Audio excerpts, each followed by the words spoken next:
Hi, Stephen from OWNorDisown. Gigabyte have been very kind to send me their new Aorus 15 laptop. I first saw this at CES and I was really excited about it because it's a thin, fairly thin and light laptop that doesn't have the max Qs. It has the max P, so the full powered 2060 or the 2070, and that's really quite refreshing to have. So this is an unboxing, and you know, of course, I'll do my usual review after it and live streaming, that type of thing. So there's actually two different models you can get. You can get the 2060, which is the W9, or the X9, which is the 2070. Now they both have the i7 8750H CPU, and they both have a spinning hard drive, a 7200 RPM hard drive. Now I understand that's a 2 terabyte one typically. This one has a 1 terabyte one. And it also has a 500 or 512 Gigabyte PCIe SSD, 760p from Intel. So that's pretty nice. Now then they both also come with dual channel RAM, two sticks of 8 gigabytes, DDR4 2666, and I think that's really good, particularly for the price level. The 2060 one comes for about $1,800, and the 2070 around about $2,100. And I think that's pretty decent value when you consider that the 2070 should perform just slightly below a GTX 1080, and the fact that this is, you know, it's a 15-inch laptop, 144 Hz IPS panel, and that's made by LG by all accounts, and it should be quite a decent panel. So let's take a look. So first off, of course, we got a warranty card. We get the power supply. Now the Aero came with the 230 watts. This is a 230 watt one as well, same as the Aero, the 2070 Max Q one I looked at. So that's nice. So they don't skimp on that. Now when I saw it at CES, I thought it did remind me of the HP Omen. Actually, it's an aluminium build. Now it's just pretty light. It's actually £4.15. It's less than £5. And with the power brick,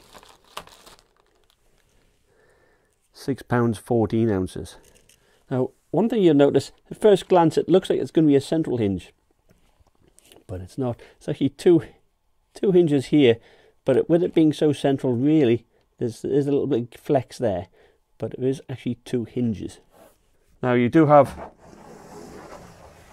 decals here, which I think just glow white, and I'm not sure if there's any way you can change that, but I'll have a look at it in the settings for the lighting. Now, the keyboard, it's RGB backlit in 3 zones, so that's not bad. You know, unlike the Aero line where it's per key, this is actually zoned. It has a Windows Precision touchpad made of glass, and it's nice and smooth. Everything else looks pretty good. You do still have the number pad, which is good, and the keys feel fine to me. There's a nice little sort of like feedback to it when you're pressing. That's no problem. And here you have looks like some air intakes to suck down inside, which is great, because I think that's going to be a key thing, keeping this thing cool, because underneath you have some big cooling here, you know, so to draw air in here. And you've also got the speaker. It looks like the speaker grill's probably here firing down at the front at your desk. Now you do have, it's quite interesting, you do have some feet going around the back edges here of the fans. And as Jared's Tech had mentioned, that does seem to be a good idea, because it helps stop bringing in the hot air from the back. So that seems a nice touch. And gaining access looks fairly straightforward. Just Phillips screws to gain access and pop this back off. Again, that's aluminium back cover here, and there's a decent amount of air space between there as well. So I think, you know, underneath it might not feel too hot when you're gaming, if you happen to be on your lap. So the keyboard actually also allows you to configure, it's called ambient lighting here, which will shine out the bottom here, and that can be turned on and off or change the colours as you see fit. And also it actually has a handy fan button to increase the fan noise.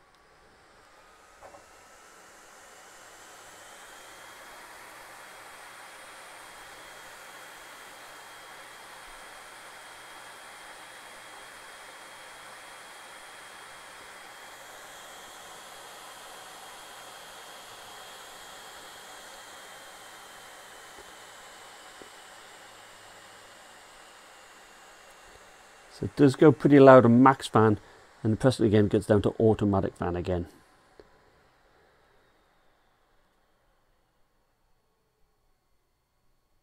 So I think this screen looks pretty nice. The colours look fairly realistic, and you'll notice you've got the nice, fairly thin bezels with the 720p webcam up top.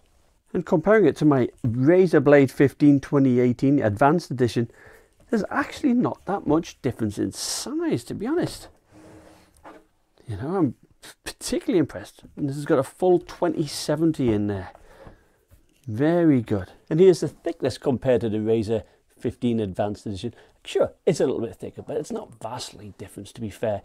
You know, it's just under 1 inch thick. And normally any laptops under 1 inch, you would be getting the Max-Q variant. So, you know, this is pretty kind of compelling.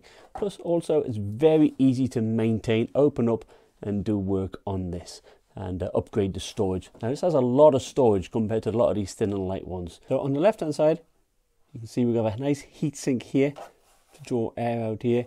We have a killer Ethernet port. We have a USB 3.1 Gen 1 Type A port with power charging, so you can charge your, say, your cell phone from that. And here we actually have a micro SD card reader. And the reason why they got that rather than the full-size SD card reader is they say that more and more people are now using their mobile phones. But I would have preferred a full-size SD card there. Around the back we have two quite large heat sinks here, which have got a nice sort of like a chrome type look to feel to it. It looks like plastic, but it's nice. It's a nice little accent. With DC power in here, HDMI 2.0, mini DisplayPort 1.3, and a USB 3.1 Type C port. Not Thunderbolt, just a regular Type C and the Kensington lock. Finally, on the right hand side, we have a combo microphone headphone jack, two more USB 3.1 Gen 1 Type A ports, and of course another heatsink here. So that's nice. The cooling does look pretty good. So as you can see, running AIDA64 stress test, it's running nice and cool. And you also have the AI option, AI on through the cloud or AI edge local machine, or you can turn it off. So there we have it.